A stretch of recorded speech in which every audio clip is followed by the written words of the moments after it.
अस्सलाम वालेकुम। Hello friends, welcome to my channel chemistry lectures the teacher. आज के हमारे टॉपिक से मॉलिक्यूलर वेलोसिटीज़ और दूसरा टॉपिक है हमारा कंपैरिजन ऑफ वेलोसिटीज़ या कंपैरिजन ऑफ मॉलिक्यूलर वेलोसिटीज़। हम गैसेस की वेलोसिटीज़ की यहाँ बात कर रहे हैं।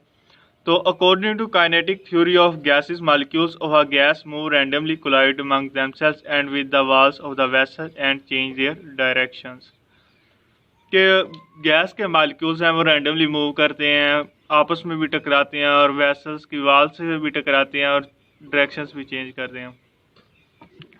क्योंकि तमाम के तमाम मालिक्यूल्स की जो वेलोसिटी है वो एट अ गिवन टेम्परेचर पे सेम नहीं होती। मालिक्यूल्स जो मॉलिक्यूलर वेलोसिटीज हैं वो डिस्ट्रीब्यूट होती हैं डिफरेंटली। इसके लिए आपको Maxwell's law distribution of molecular velocity study करना होगा। मेरी उस पर एक वीडियो भी है, उसका लिंक भी मैं डिस्क्रिप्शन में दे दूंगा। आप ये टॉपिक समझने से पहले उस टॉपिक को एक मरतबा ज़रूर समझें, ठीक है। इसीलिए क्योंकि मॉलिक्यूल्स डिस्ट्रीब्यूट है, इसलिए मुख्तलिफ वेलोसिटीज़ जो हमने गैसेस को दी हुई हैं उनमें से पहली है रूट मीन स्क्वायर वेलोसिटी, फिर एवरेज वेलोसिटी और फिर मोस्ट प्रोबेबल वेलोसिटी। सबसे पहले हम देखते हैं रूट मीन स्क्वायर वेलोसिटी को।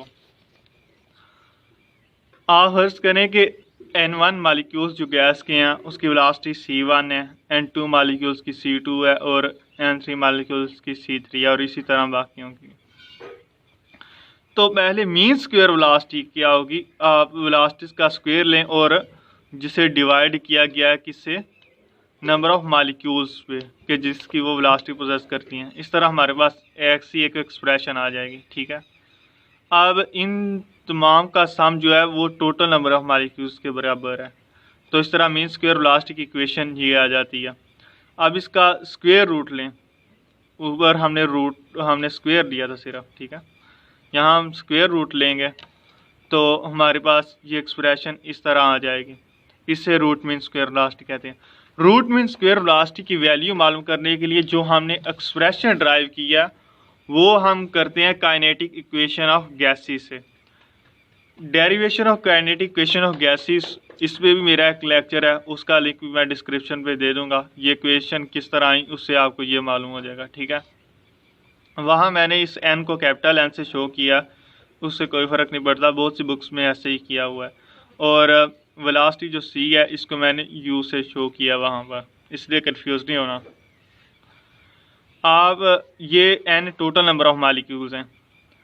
अब फर्ज करें कि एन जो है वो एन है, यानी कि एवोगाड्रोस नंबर के बराबर है, यानी कि 1 मोल गैस की हम यहाँ बात कर रहे हैं। तो PV is equal to 1/3 mNA हो जाएगा, ठीक है। ये रूट मीन स्क्वायर वेलोसिटी है।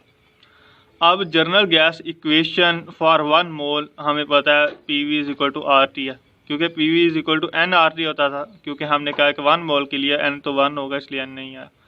अब इन दोनों इक्वेशंस का हम कंपैरिजन करें तो हमारे पास ये इक्वेशन आ जाती है, ठीक है।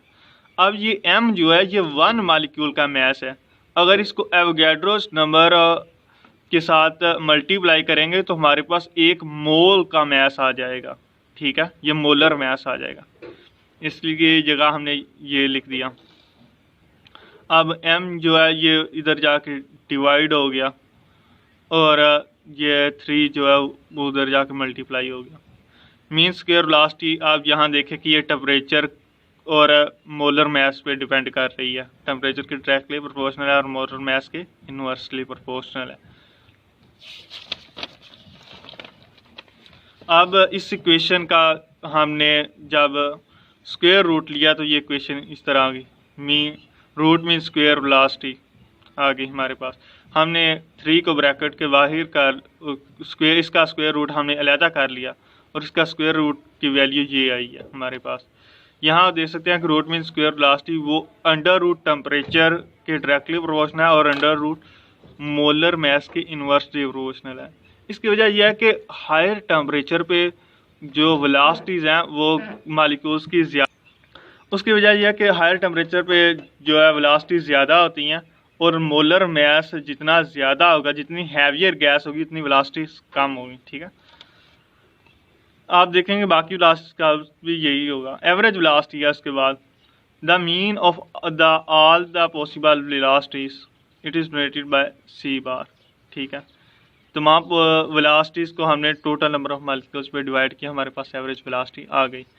अब एवरेज वेलोसिटी की जो इक्वेशन है वो हम Maxwell's law of distribution of velocity से हमने ड्राइव करते हैं। वैसे आप मैक्सवेल लॉ को ज़रूर एक मरतबा स्टडी करें क्योंकि ये लाजमी है। ठीक है, और इससे हमने ड्राइव कैसे किया ये हमारा टॉपिक नहीं है, हमारा सिर्फ टॉपिक है कि ये इक्वेशन आ गई, वो एमएससी लेवल पे आपको बताया जाएगा कैसे यहाँ ये इक्वेशन ड्राइव हुई। इसमें हमने आर टी और एम को अलहदा कर दिया और 8 और पाई का अंडर रूट हमने बाहर निकाल लिया इस तरह। ठीक है, इसको जब हम 8 को पाई से डिवाइड करते हैं, उसका अंडर रूट लेते हैं, तो हमारे पास ये वैल्यू आ जाती है। तो ये एवरेज वेलोसिटी की हमारे पास वैल्यू आ गई। अब तीसरी है most probable velocity, the velocity possessed by greatest fraction of the molecules in a gas at any temperature, कि ये वो वेलोसिटी है जो ग्रेटेस्ट फ्रैक्शन होती है मॉलिक्यूल्स की, उसकी जो वेलोसिटी है उसे हम मोस्ट प्रोबेबल वेलोसिटी कहते हैं।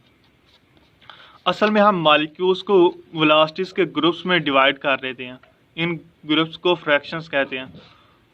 कि हाँ, तमाम फ्रैक्शंस बराबर नहीं होती, किसी फ्रैक्शन में ज़्यादा मॉलिक्यूल होते हैं, किसी में कम मॉलिक्यूल होते हैं, लेकिन जो फ्रैक्शन सबसे बड़ी होती है उसकी जो वेलोसिटी होती है उस वेलोसिटी को हम मोस्ट प्रोबेबल वेलोसिटी कहते हैं। इसका कंसेप्ट भी हमें मैक्सवेल ने दिया था। अब इसको हम कैसे हासिल करते हैं? It is donated bye plotting a graph between velocities of molecules on x axis and fractions of molecules per unit interval of speed. इसका हमने ग्राफ जो है हमने ड्रा किया था जब मैंने मैक्सवेल लॉ पढ़ाया था। ठीक है, उसमें ये ग्राफ ड्राइव करते हैं, उसमें एक पीक आती है, वो पीक हमें बताती है कि मोस्ट प्रोबेबल वेलोसिटी की। ये ग्राफ मैं आपको दिखा देता हूँ, ये वाला वो ग्राफ है। ठीक है, ये स्पीड है और ये फ्रैक्शन ऑफ मॉलिक्यूल्स पर इंटरवल स्पीड, और ये बिगेस्ट फ्रैक्शन को शो कर रही है, ये पीक, और यहाँ ये पीक।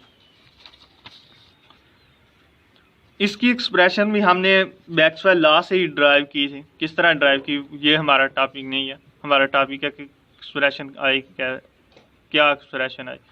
अब इसमें हमने 2 का अंडर रूट बाहर कर लिया और इसका अंडर रूट लिया तो ये आ गया। ये हमने सारा क्यों इसके बाहर किया? ताकि हम कंपैरिजन कर सकें वेलोसिटीज़ का। अब वेलोसिटीज़ का हम अगर कंपैरिजन करें, ये मैंने रेशो की शक्ल में लिखा है।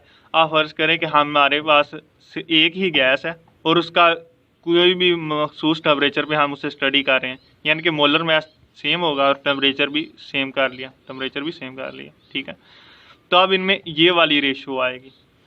ये इससे साफ ज़ाहिर है कि किसी भी गिवन टेम्परेचर पे एक गैस के लिए उसके जो रूट मीन स्क्वायर वेलोसिटी है वो सबसे ज़्यादा होगी, उससे कम मीन वेलोसिटी होगी और सबसे कम मोस्ट प्रोबेबल वेलोसिटी होगी। Hope you understand the topic completely. Thanks for watching. If you have any question, ask in the comment section.